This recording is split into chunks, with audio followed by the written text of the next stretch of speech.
Welcome back viewers. PKL season 12 Patna பைரட்ஸோட playing 11 தான் இந்த வீடியோவில் பார்க்க போகிறோம். சென்டர் பொசிஷனில் மைட்டி மணிந்தர் சிங் தான் ப்ளே பண்ணுவார். ரைட் கவர் பொசிஷனில் டிஃபெண்டர் தீபக் ராதி ப்ளே பண்ணுவார். லெஃப்ட் கவர் பொசிஷனில் டிஃபெண்டர் சங்கித் சாவந்த் ப்ளே பண்ணுவார். அண்ட் ரைட் இன் பொசிஷனில் ரைடர் அயான் லோக்கப் ப்ளே பண்ணுவார். லெஃப்ட் இன் பொசிஷனில் நம்ம தமிழக வீரர் சுதாகர் ப்ளே பண்ணுவார். ரைட் கார்னர் பொசிஷனில் டிஃபெண்டர் சோம்பீர் ப்ளே பண்ணுவார். அண்ட் லெஃப்ட் கார்னரில் டிஃபெண்டர் அண்ட் கேப்டன் ஆகிய அன்கித் ஜக்லான் ப்ளே பண்ணுவார்.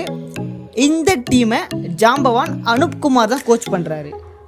அப்கமிங் PKL சீசன் 12 நீங்கள் யார் வின் பண்ணுவான்னு நினைக்கிறீங்கன்னு மறக்காமல் கமெண்ட் செக்ஷனில் கமெண்ட் பண்ணுங்கள்.